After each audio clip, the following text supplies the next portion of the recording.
Kita akan masuk di dalam firman Tuhan, saudara. Firman Tuhan pada malam hari ini tentang berjaga-jagalah, karena ini adalah akhir zaman. Saudara, kita akan perhatikan gambar di sini. Mengapa kita memakai burung merpati sebagai lambang rohnya di tengah-tengah kita? Karena burung merpati itu lembut, ya, dan dia merasa sekali. Dan hendaknya kita juga tahu bahwa di akhir zaman ini kita harus memiliki hati yang lembut.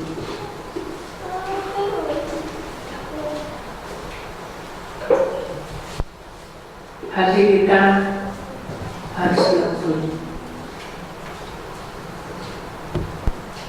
Dan bagaimana kita bisa tahu bahwa hati kita lembut? Mari kita akan perhatikan dalam satu ayat, saudara. Karena dengan hati yang lembut itu, tangan Tuhan terbuka untuk kita. Kisah Rasul pasal 20 ayat 31. Sebab itu berjaga-jagalah. Saudara, mengapa kita melihat sisi gambar ini? Ini kalau dilihat di tempatnya tab saya, ini gelap dan ada mata yang melihat saudara dalam kegelapan. Itulah iblis. Jadi iblis itu lagi mengintai kita. Kenapa? Karena dia tidak suka hati kita ini lembut. Maka itu di dalam Kisah Rasul pasal 20 ayat 31a itu menerangkan tentang berjaga-jagalah.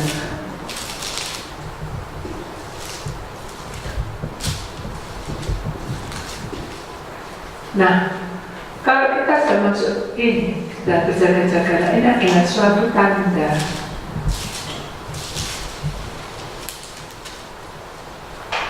akhir zaman. Loh, kok bisa begitu?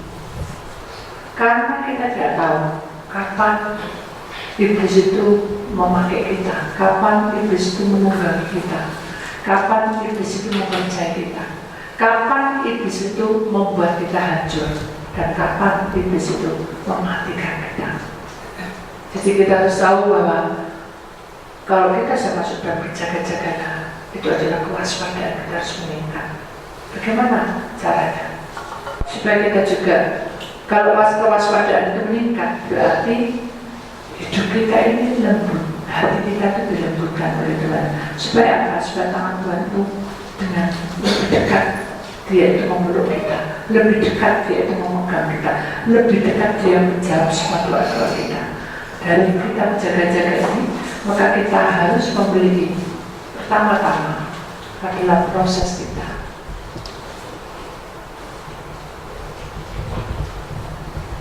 Di mana tubuh kita ini saudara harus memiliki keberanian.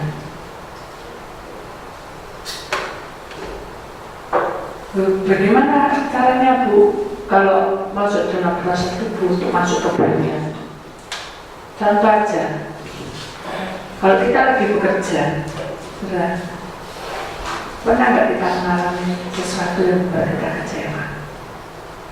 Apa itu?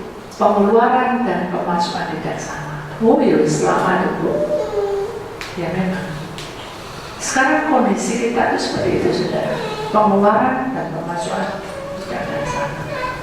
Lebih besar pengeluarannya. Dan kalau sudah proses seperti itu, apa yang harus kita lakukan? Ya pengiritan, Bu. Ya, bolehlah, boleh kita katakan langkah kita pengiritan. Tapi dengan pengiritan itu apakah kita bisa menjamin bahwa kita tidak kekurangan? Waduh, rasanya enggak, Bu.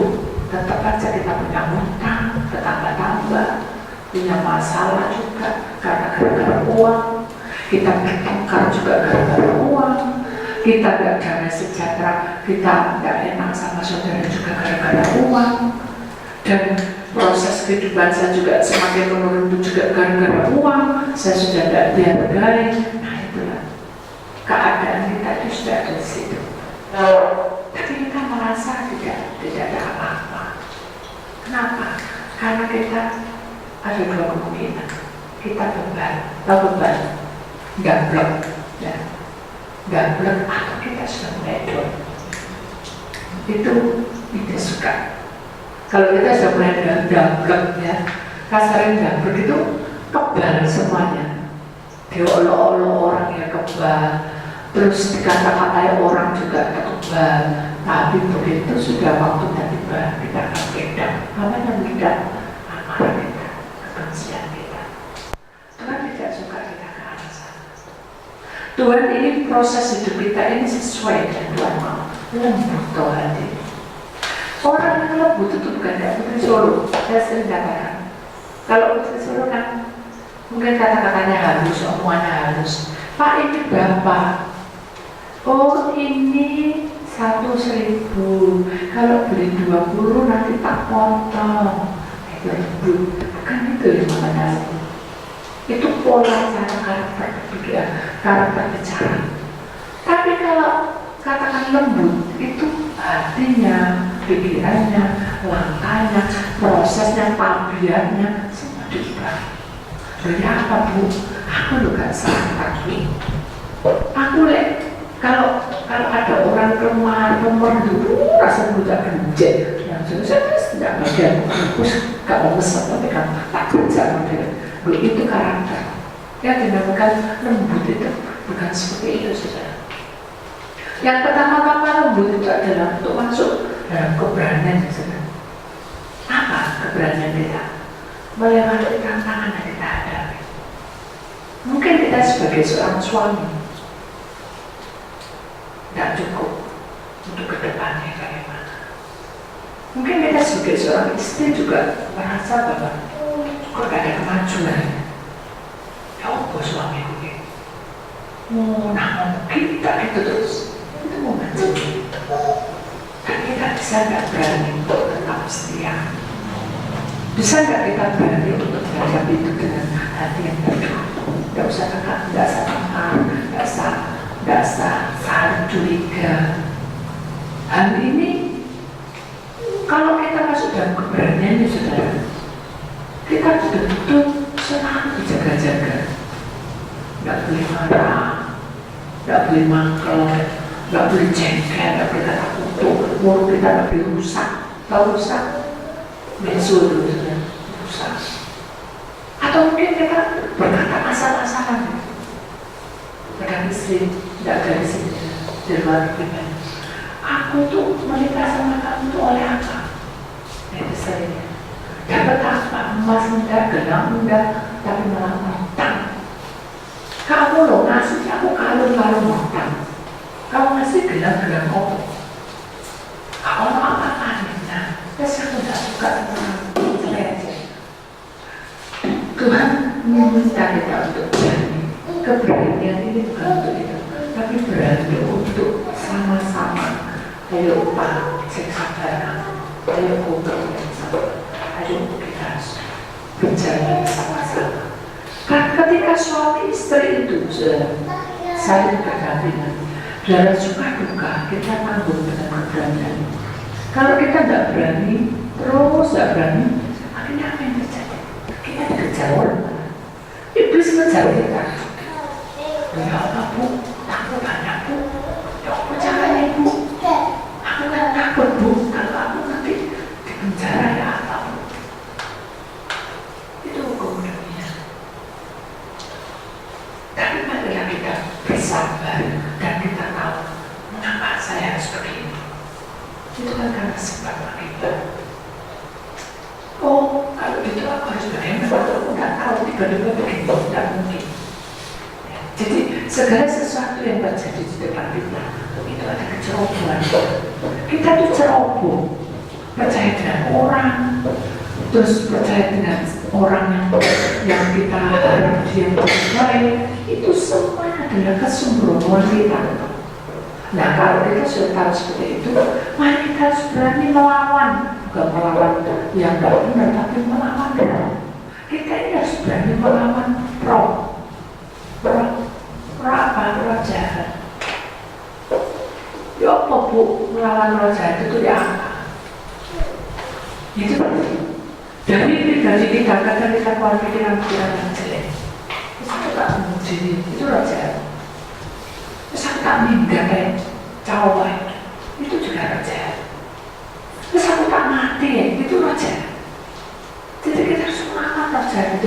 pikiran kita yang tidak baik itu harus dibuang. Buang aja seperti sampah. Dirandang seperti sampah. Selama kita membuang roh jahat ini, dibuang seperti sampah, maka keberanian ini akan timbul. Nah, ini yang harus kita tanamkan dari hidup kita. Supaya apa? Supaya kita tahu bahwa jaga-jaga ini butuh waktu untuk masuk ke sini. Ini waktu. Kapan tuh, Bu? Ya, waktu kamu mau berubah. Ini penting. Ini sudah. Orang bilang kasarnya, ini harus kamu lalui. Sekarang ini kamu harus lalui.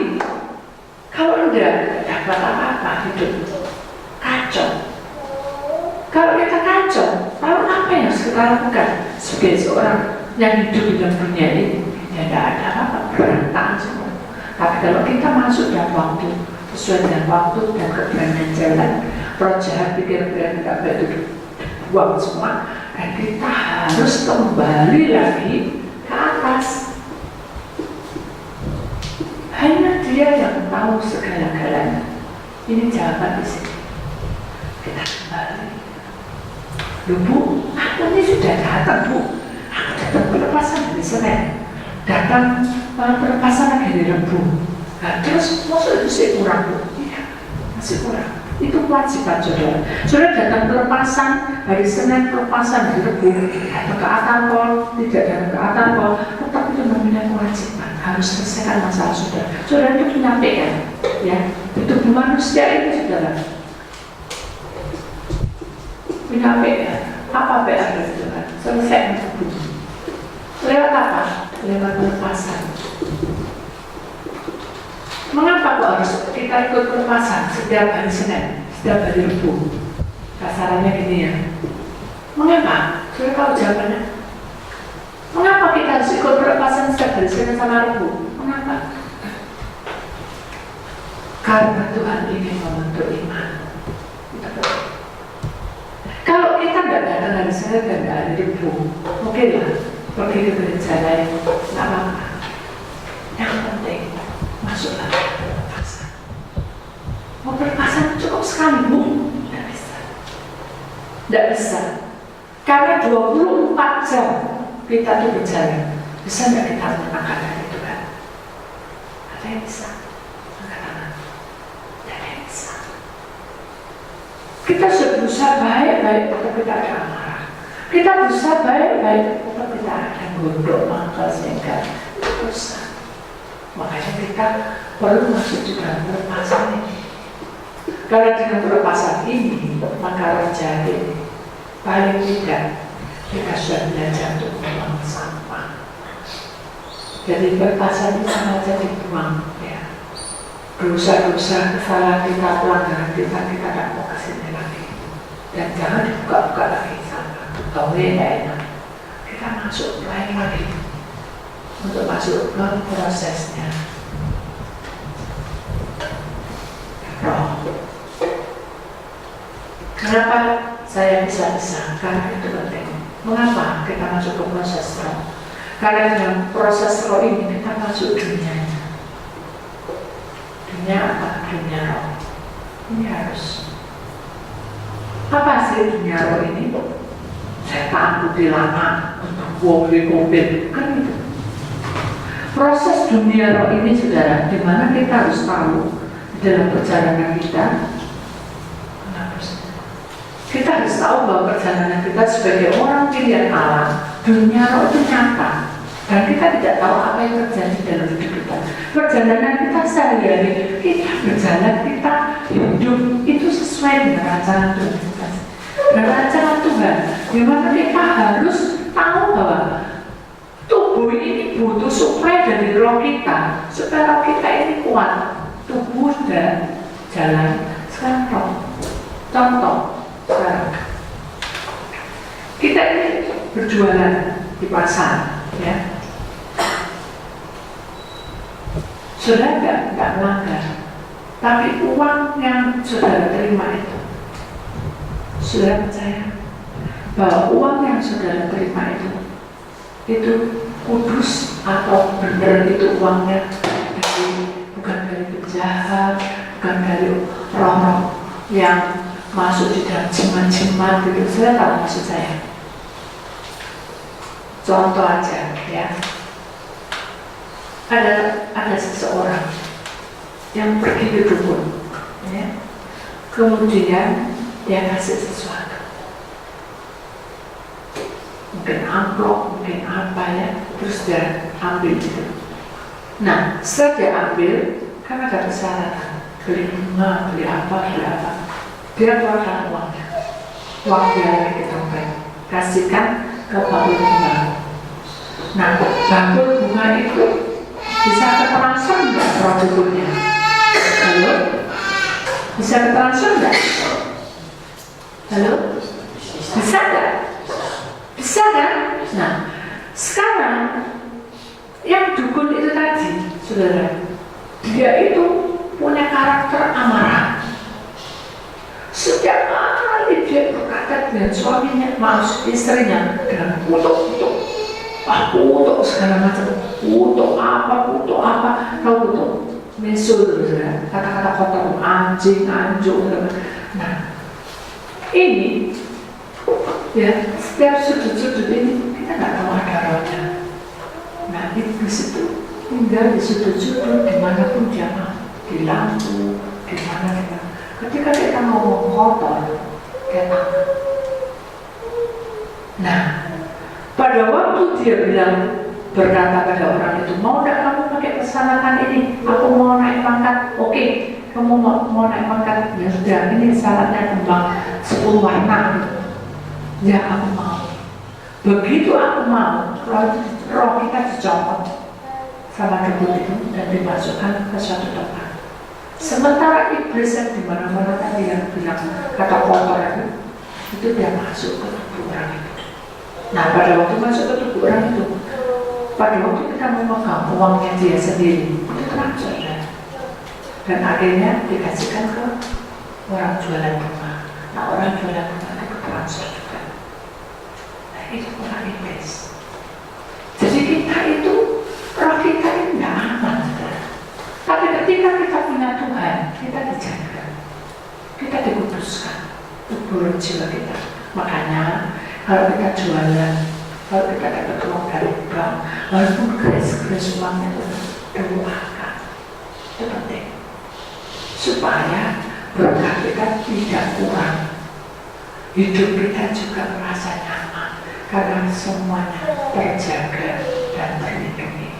Kalau kita tidak punya Tuhan, mungkin kita sudah mungkin ketubuhan, mungkin kita mati karena pelanggaran kita. Tapi karena Tuhan mencintai kita, Dia menjaga kita. Nah, jadi orang itu harus standby untuk selalu berjaga-jaga. Jadi ketika kita menerima apapun, baik itu barang, baik itu uang, saya pernah tadi ada Pak, satu keluarga mati semua, tinggal orang tua yang itu tidak sana, anak kecil-kecil mati, atau 3 atau 2, itu virus ya. Begitu saya lihat, aduh kasihan sudah, rohnya teriak-teriak, minta tolong. Tolongnya aku, kamu di mana ini, yang kecil-kecil masih 2 nangis juga. Begitu dunia roh. Mari, kalau kita tidak pegang Tuhan dan roh kita sembrono, itu masuk. Nah, kalau sudah masuk, kita tidak tahu dia ngerjain kita apa, dia berbuat apa, kita tidak tahu. Makanya kita harus selalu menjaga-jaga kita dengan cara apa? Berdoa, ya saudara. Doa ini penting. Bedanya apa doa sama puasa, Bu? Kalau kita doa, kita itu dijaga. Rumah kita, hidup kita, perjalanan kita, pekerjaan kita, rumah tangga kita, keuangan kita, itu dijaga. Kalau puasa dengan doa, satu paket, ini lebih besar puasanya. Seandainya saudara mendapat serangan lama, kita lagi setir, itu sering terjadi, tapi tidak tahu sudah pernah mengalami. tidak ngelamun, kita ngomong-ngomong. Ya. Itu mobil kita bisa mengarah ke tempat dunia. Pernah tidak saudara? Saya 2 kali alami itu. Ketika saya lagi kelilingan spare part dengan suami saya, ya, itu maghrib itu di kota Kediri, mau masuk Kediri. Saya tahu ketika masuk di perbatasan itu Tuhan bilang, ini loh, tidak pas orangnya.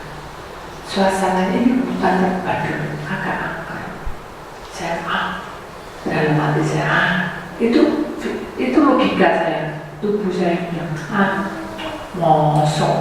masa banyak kampung, banyak toko-toko, katanya keramat. Bayanganku, perasaan itu saya kasih tidur.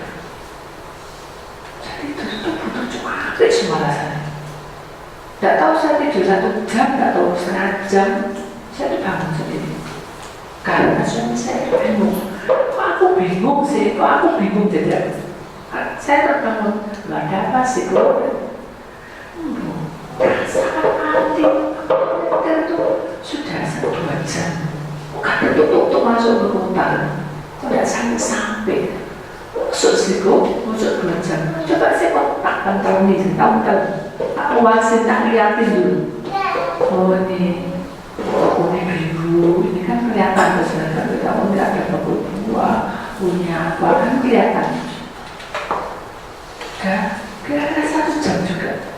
Kok balik lagi di sini gitu? Saya bilang, kok balik lagi ke pokok buah ini lagi? Aku bingung, masa aku ini jalan terus, gak belok-belok. Saya baru ingat, oh iya, Tuhan kan bilang, ini hutan dulu. Zaman dulu tuh hutan yang masih angker.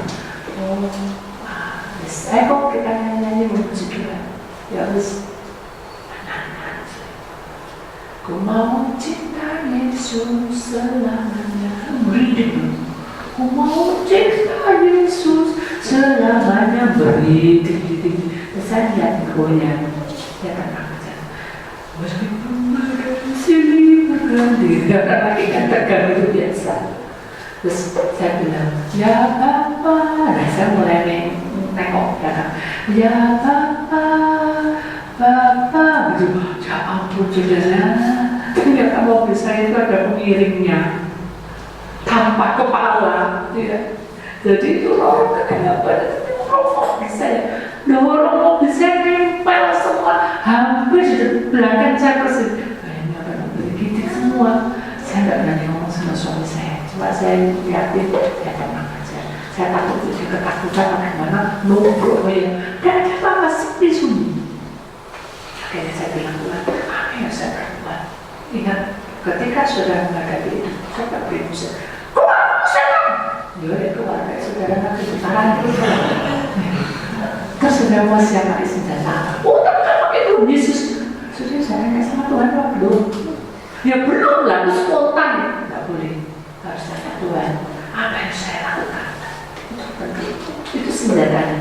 Tuhan apa? Kalau kita ini doa, Tuhan apa yang harus saya lakukan? Untung saya puasa. Kalau enggak, pasti bisa dipercaya. Mogok. Dan saya hidup di situ tetap di kuburan saja. Karena saya puasa, itu terjaga, cuma minum, dorong, jadi tidak tutup-tutup makan, cuma kita makan. Saya bilang sama Tuhan, apa yang saya lakukan? Berdoa, mendoa, mati. Saya berkata, Tuhan, cukup Tuhan, haleluya. Ya aneh sudah dari gitu. Jadi kita tidak bisa sama Tuhan kan, tidak boleh gitu. Yakinlah kematian dan kehidupan adalah beda. Oh ya, kenapa saya bilang itu? Saya terangkan, saya sudah berikan, ya. Saya terangkan supaya saudara jangan takut sama setan. Tapi jangan coba-coba mengancam tubuh, roh, jiwa. Saya perhatikan baik-baik. Kalau tubuh, setan tidak akan mungkin mengambil. Kalau tubuh diambil mati sudah. Tidak benar. Itu tubuh milik Tuhan. Tubuh ini kalau dikerjain bisa. Contohnya apa Bu? Sakit jantung, sakit koroner, sakit masuk angin duduk, itu semua penyakit dari setan. Dia ngerjain itu. Tapi kalau roh, saudara, dia bisa ambil. Contohnya tadi di dukun kita datang, begitu dilihat caranya roh kita dijongkok. Kalau kita nggak kuat ada ilmu yang pergantian rokok, roh kita dijongkok. Nah, kalau kita punya Tuhan dan kita apalagi sering puasa, ngerti puasa, ngerti gak? Ini penting sekali sudah puasa ini supaya roh kegelapan itu tidak mengerjai kita. Roh bisa dicongkok sudah sampai iblis, tapi kalau jiwa tidak mungkin. Ya, karena ini juga gandengan ini tidak bisa. Jadi kalau binatang punya ini sama punya ini, kalau mati sudah mati. Dan kalau manusia punya, jadi ketika mati, roh jiwa menghadap Tuhan. Yang penting ini yang menghadap Tuhan. Mengerti sudah mengapa kita tadi cerita? Karena kita tahu bahwa kalau kita tidak minta izin sama Tuhan, roh kita akan dicongkok. Saya nggak mau. Saya bilang sama Tuhan, ayo apa yang saya lakukan? Tuhan apa Tuhan? Saya biasa. Ayo, ini sudah takut. Saya mendengar. Haleluya, haleluya. Terus itu buat suami saya. Haleluya, haleluya, haleluya. Terus saya nyanyi, terus nyanyi, bang, sampai tidak tahu berapa saya tahu sudah. Saya pun sudah. Mas tutup sampai ketemu. Begitu. Jadi begitu kita menyembah, iblis itu. Saya waktu berdoa menyembah menjamkan mata itu iblisnya satu-satu keluar kayak takut, kayak apa ya, kayak keluar satu-satu hilang semua. Daripada saya di depan, saya nggak nengok, tapi saya sudah lihat keluar semua. Dan mobil itu mulai ada perang. Mobil yang saya tempat itu terang, terus mobil penuh, mobil semua. Begitu sudah penuh, barulah kita tahu kita sudah sampai di dalam kota. Lalu itu mujizat Tuhan sudah pasti akan mengalami sesuatu hal yang seperti itu.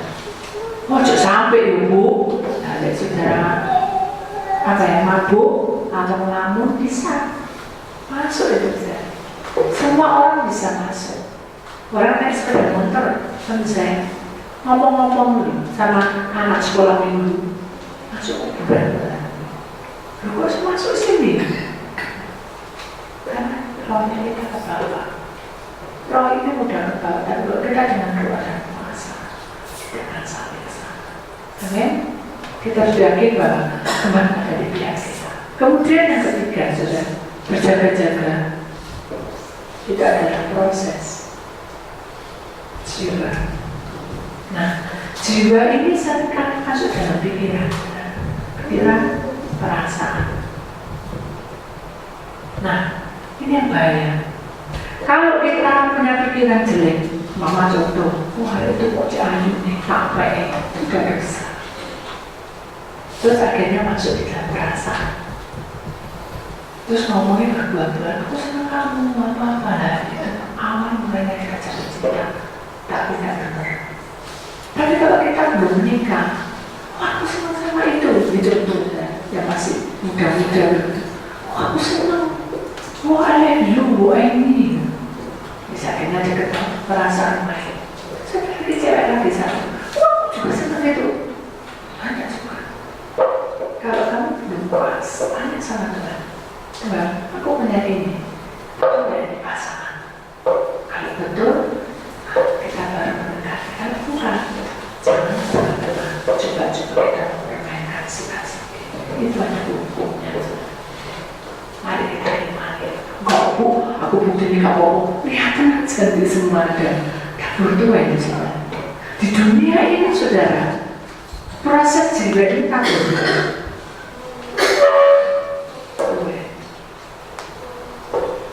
Pasti.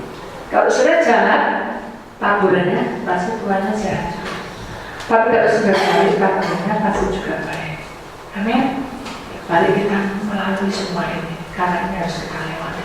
Kemudian kita lihat Berarti kita memiliki semua ini kita bisa lembut. Kita lihat nanti selanjutnya yang Kisah Rasul 20 pasal 20 ayat 31b.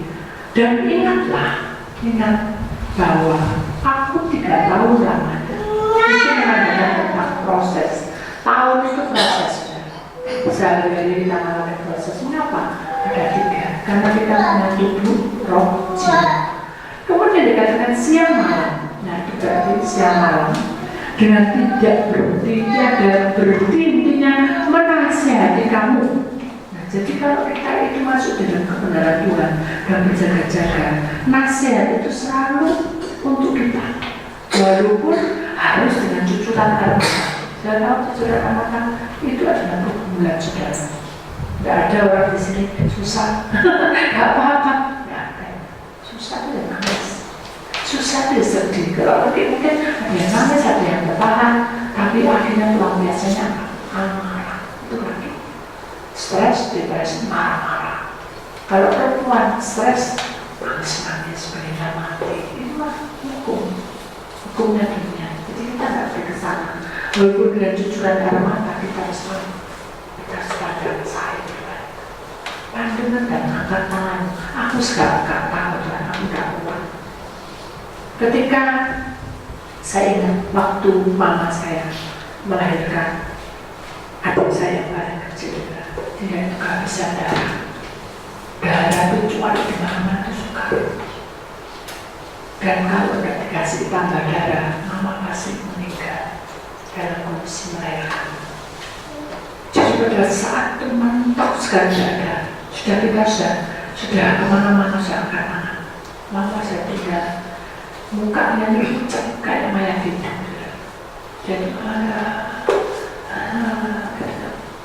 saya sebagai anak, saya merasa tidak tega. Saya angkat tangan. Ya, waktu itu maghrib, saya ingat Bapak ada di belakang pelosok sama saya duduk. Saya angkat tangan, saya tidak malu.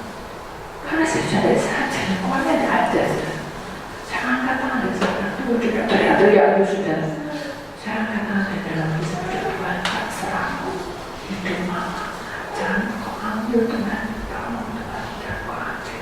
Selamatkan bayinya, selamatkan mama. Saya angkat tangan. Saya memandang salib. Kalau saya memandang salib, pasti ada jawaban. Bukan ada keselamatan. Itu urusan Tuhan, ada jawaban.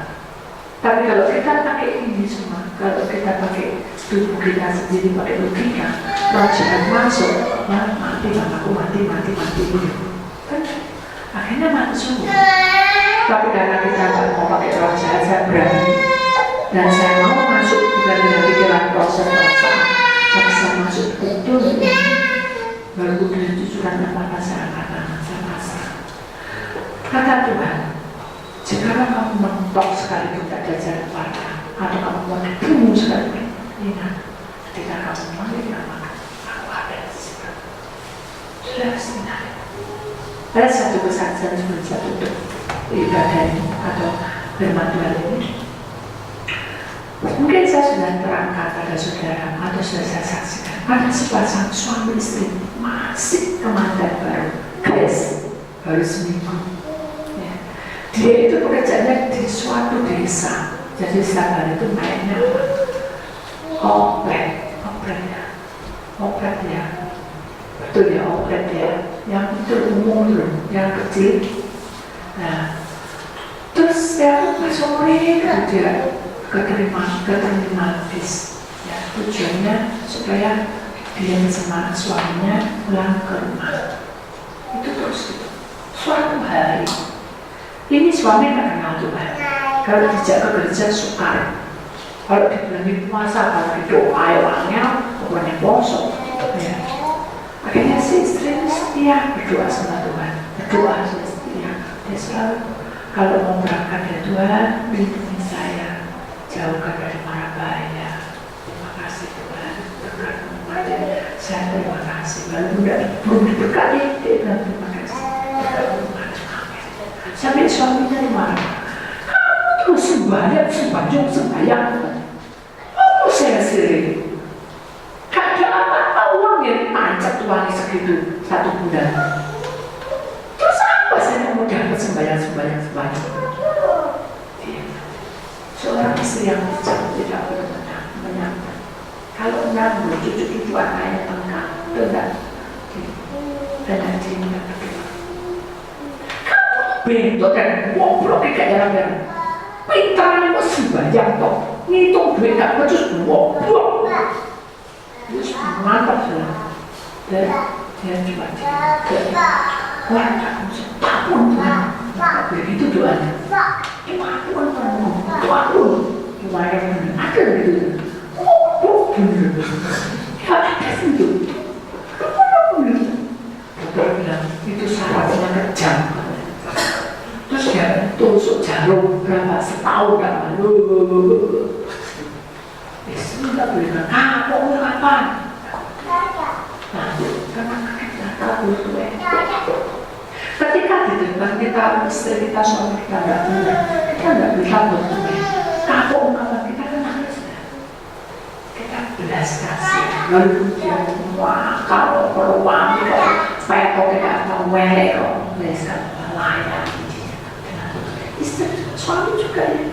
Coba nanti kalau suami istri, mus mencet kamu kayak kudu balang ya. Bisa melayani. Terus diberikan suatu hari di siang bolong, bukan malam atau fajar, siang bolong banyak orang kita masuk, kami suami istri masuk ke tempat itu, sampai dengan itu sudah sini penuh, masuk tak sudah itu perampok semua, jahat semua sampai saat supir itu sudah jadi orang pisau. Satu lagi, pokoknya senjata semua itu masuk ke dia. Mas, kasihkan. Saya pakai 10 ngobrol, pakai tidur besar, ngobrol, pakai kasih, pakai ngobrol, pakai kasih. Ini istri meninggal, bukan meninggal. Salah, apa yang saya berbuat? Dan berdoa dalam nama Tuhan Yesus. Kita berdoa dalam nama Tuhan Yesus. Semua ikut campur Yesus.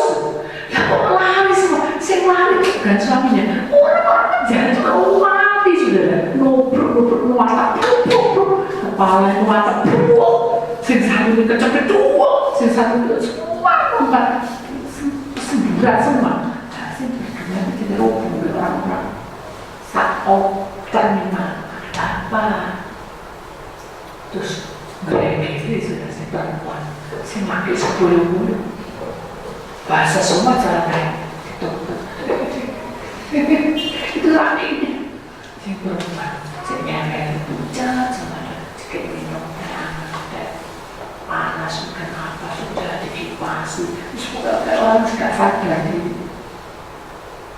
Terus dibilangi, sudah mau lainnya ketakutan. Jadi mengenai sini itu suami.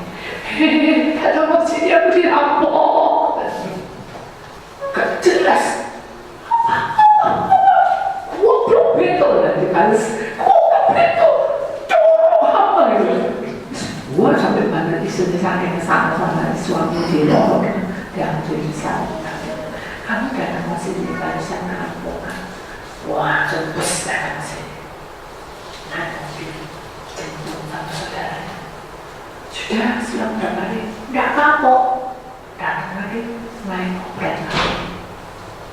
Karena operet orang-orang bilang hati-hati sekarang, itu menjijat, itu semua takut sama itu orang tua kayak gitu.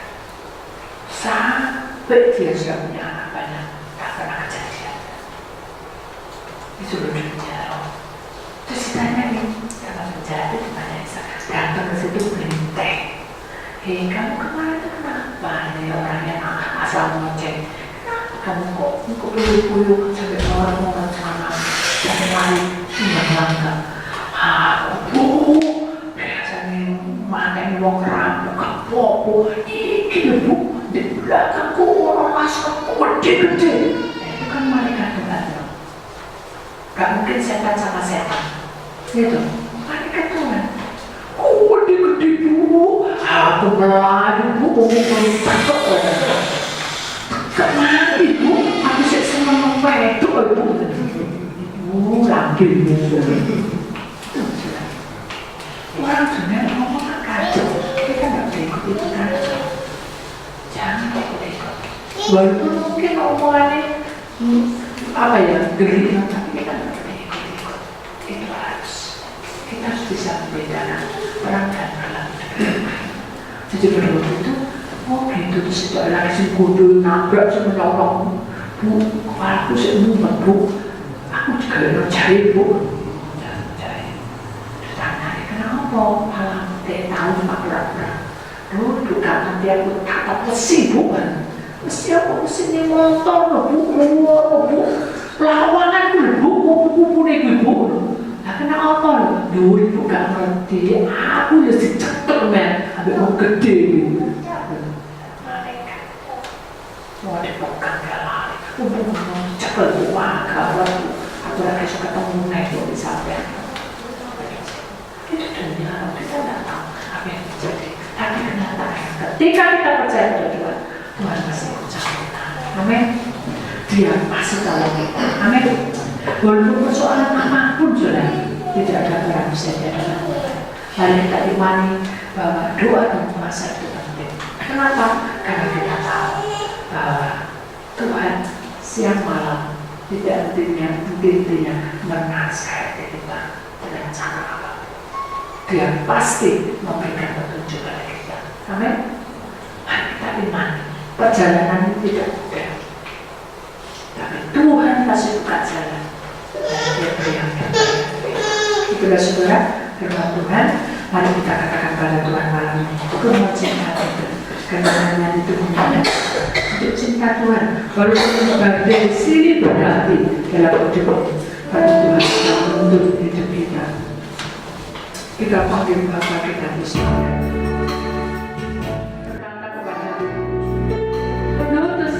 Tuhan kamu itu di mana?